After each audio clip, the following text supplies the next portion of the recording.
Shalom, selamat malam Bapak Ibu Saudara yang dikasihi Tuhan Yesus Kristus. Selamat kita berjumpa kembali dalam renungan pada malam hari ini. Doa dan harapan saya saudara semua selalu ada dalam keadaan yang baik, sehat, penuh sukacita, kuat dalam iman dan selalu berlimpah berkat Tuhan. Sebelum kita mendengarkan renungan firman Tuhan, mari kita berdoa. Bapa Sorgawi, Bapa dalam nama Tuhan Yesus Kristus, Tuhan dan Allah kami yang hidup, Tuhan yang berkuasa, Tuhan yang berdaulat. Terima kasih untuk penyertaan-Mu Tuhan Yesus di sepanjang hari ini. Terima kasih untuk kekuatan dan segala berkat kebaikan-Mu. Kembali saat ini kami mau mendengar kebenaran firman-Mu. Urapilah kami supaya kami mengerti dan mentaati akan setiap kehendak-Mu. Dalam nama Tuhan Yesus kami berdoa. Haleluya. Amin. Saudara yang dikasih Tuhan, ayat firman Tuhan saat ini terdapat dalam kitab Mazmur pasal 78 ayat 5-7. Tertulis demikian. Telah ditetapkannya peringatan di Yakub dan hukum Taurat diberinya di Israel.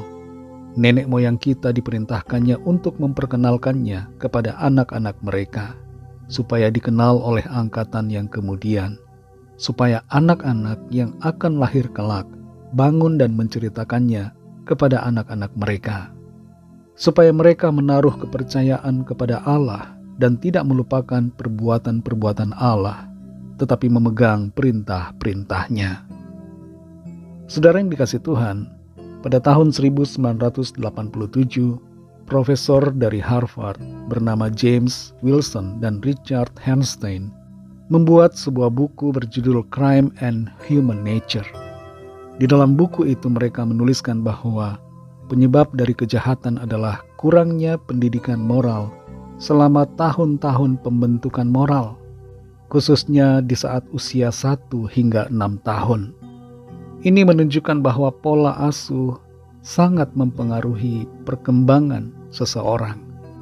Dan dalam usia-usia yang krusial, usia dari 0 sampai 6 tahun ini penting juga agar setiap anak ditanamkan nilai-nilai iman, nilai-nilai moral yang baik, supaya mereka percaya kepada Tuhan, hidup dalam kebenaran, mengasihi Tuhan Yesus.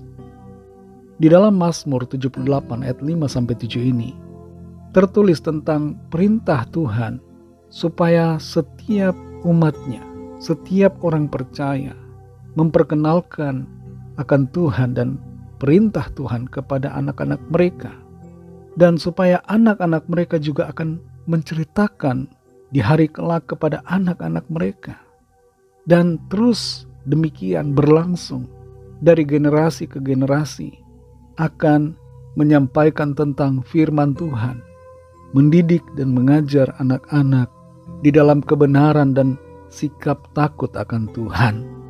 Di dalam ayat 5-7 ini tertulis 4 generasi, di mana dari setiap generasi mereka menurunkan ajaran iman kepada generasi selanjutnya.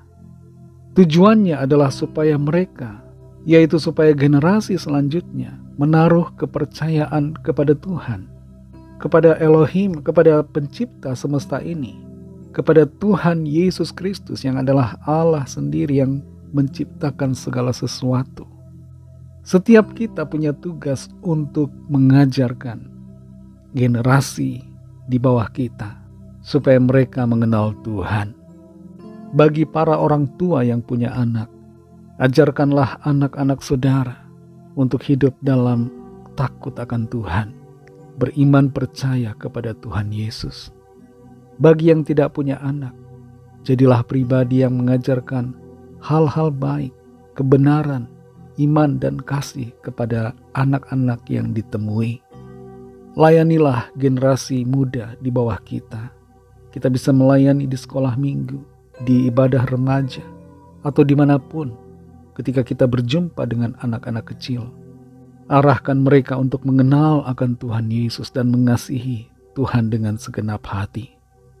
Kalau ada di antara saudara yang selama masa kecil tidak pernah dididik orang tua tentang kebenaran, tidak pernah diajarkan tentang bagaimana mengasihi Tuhan, mari tidak usah menyalahkan orang tua, tapi saat ini datanglah kepada Tuhan dan jadilah pribadi yang hidup dalam pertobatan, selalu belajar dan mau mengasihi Tuhan dengan segenap hati.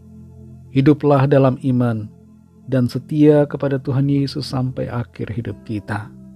Dan biarlah kita menjadi teladan, menjadi terang dan saksi Kristus di tengah-tengah dunia ini, dan terkhusus bagi orang-orang, yaitu generasi muda yang ada di sekitar kita.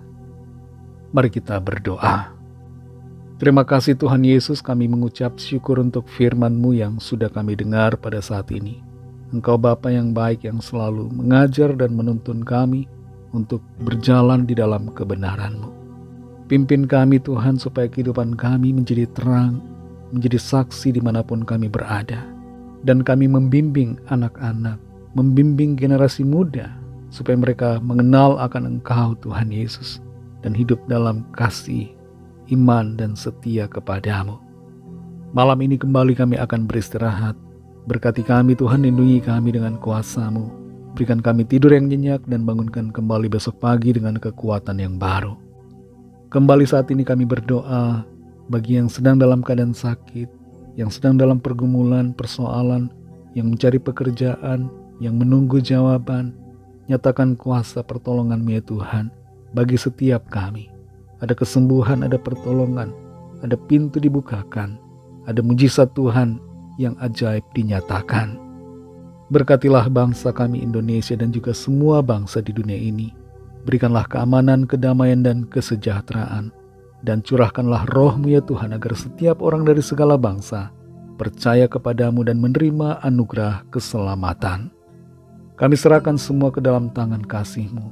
Dalam nama-Mu yang kudus, nama Tuhan Yesus Kristus, kami sudah berdoa dan mengucap syukur. Haleluya. Terimalah berkat Tuhan. Tuhan memberkati engkau dan melindungi engkau. Tuhan menyinari engkau dengan wajah-Nya dan memberikan kasih karunia. Tuhan menghadapkan wajah-Nya kepadamu dan memberikan damai sejahtera. Berkat dan anugerah Bapa Sorgawi, kasih karunia dari Tuhan Yesus Kristus, dalam persekutuan dengan Roh Kudus, menyertai kita semua, sekarang ini dan sampai Maranatha Tuhan Yesus datang kembali, dan bahkan sampai selama-lamanya. Dalam berkat nama Tuhan Yesus Kristus, haleluya, amin. Puji Tuhan, saudara yang dikasihi Tuhan. Saya percaya firman Tuhan menjadi berkat dan kekuatan buat saudara semua. Dan Roh Kudus akan menolong saudara untuk lebih lagi memahami kebenaran firman Tuhan dan hidup selalu dalam kemenangan. Tuhan Yesus memberkati saudara semua. Selamat beristirahat dan sampai jumpa dalam renungan yang berikutnya. Haleluya.